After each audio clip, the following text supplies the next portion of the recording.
All right, we're going to do some troubleshooting into this machine today. What is going wrong, right? You want to do things with the machine. The machine has all types of states. You want to be able to see what's actually going on inside the basket. Now, the problem with that is during normal operation, they make sure that this lid stays closed. They don't want you to be able to open the lid for the duration of the wash.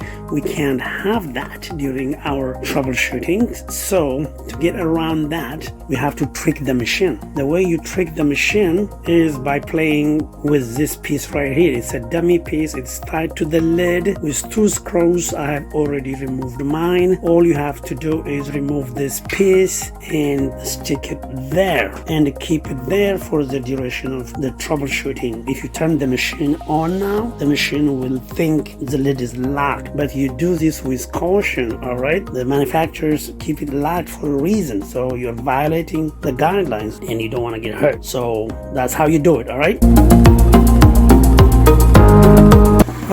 we're draining. There you have it. We're draining a lot of water, gushing. It's just about done with the drain. You hear that weird noise when the machine is running out of water to pump out. Here we go. The machine has now stopped draining. Any second now, we will hear the machine making clicking noises. What that means is the actuator is shifting the machine from the agitation mode into the spin mode. That's where the actuator comes into the picture. And when that happens, I think that is where the machine goes into an error mode. Something has gone wrong there, right? So what's gonna happen right now? See how both LEDs are now solid? The lid lock LED will start to flash just when this, see, you heard the clicks? Yeah, switched into a spin mode, and just when the machine starts to spin the basket is when you will see this LED flash. Okay, here we go. It started spinning it. There you have it. That lid locked LED is now flashing. What that means is the machine has run into a problem. The machine has secured an error code, and because spinning requires for the lid locked LED to be solidly on, but right now it's flashing, and because it is flashing, the processor knows it is in a no man's land, right? There is an error in the machine. We cannot spin this machine right now because we've got an error. That is basically what it means.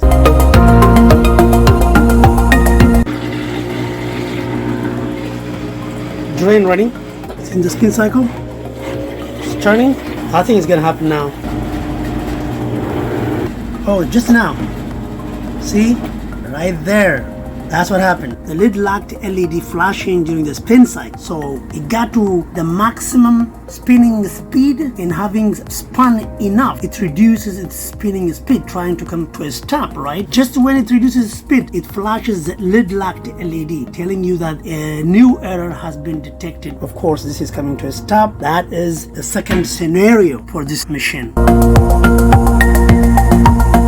Human machines being built by humans, they run into problems, and when they run into problems, the software is such that it retains an error code, an error report, if you will, of what went wrong. So for people who look into the machine, all they have to do is see if they can gain some information from the error code that the machine saved.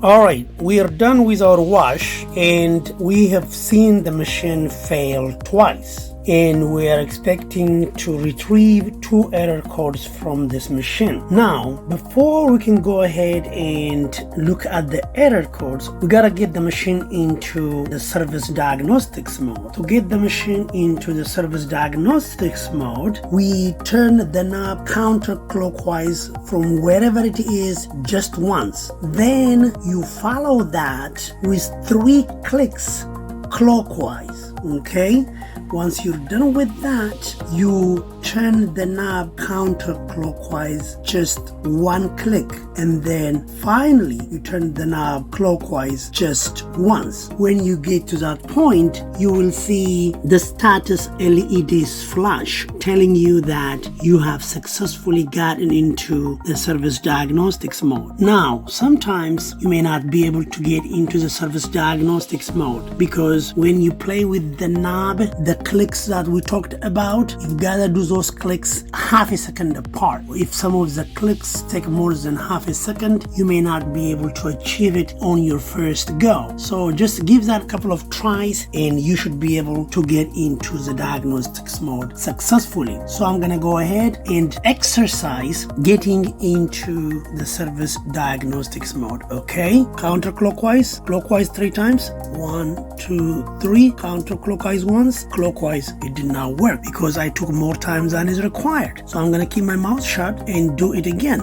All right.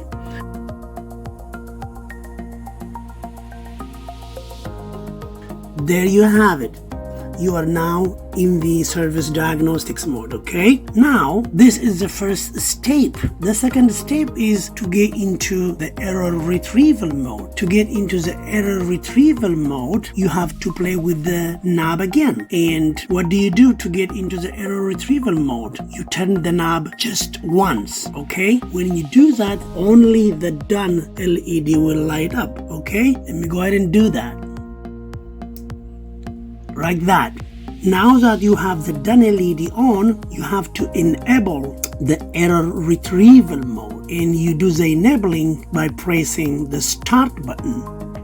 Now all the 5 status LEDs flash, telling you that you are now in the error retrieval mode. Alright, how do we go about retrieving the error codes? By playing with the knob again. So this machine is designed to save the last 4 errors on the machine. Well, we code 2 errors, so we expect to see 2 errors on this machine. Okay, to get the first code, you advance the knob once clockwise, and then you read the error codes from this LEDs. Okay, let's go ahead and do that just once. Here we go. Advance it just once. It looks like we've got an error code. Okay, the way you read the error code, this is for the letter. So the error code is formulated in such a way that there is a letter and then there are numbers. All right, so every time this LED is on, it means an F, and every time it is off, it means an E. This 4 LEDs are like binary numbers. I don't know if you are familiar with binary numbers, but let's go ahead and read them anyway. All right, it's gonna be F7 E7, F7 E7. All right, that is the first code. Now let's go ahead and advance the knob one more time and see if there are any more codes on the machine. All right, just once. It looks like we have another code. I'm gonna read it.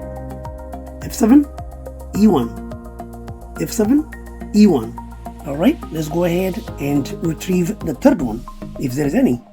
Nope, there isn't any more code on this machine. How do you know? Because after you advance the knob, all you have is this sensing LED flashing, which means that there isn't any more code. Okay, that was the third one. We're gonna advance it one more time. The same way, there isn't any more code, so this machine has 2 error codes. If I advance this one more time, all I get is all the 5 LEDs flashing, which means that I'm back to where I started. I have read all my error codes. Okay, so the next thing to do is to go into the service manual and see what those error codes mean and see if we can, get to the solution of this problem in the first place.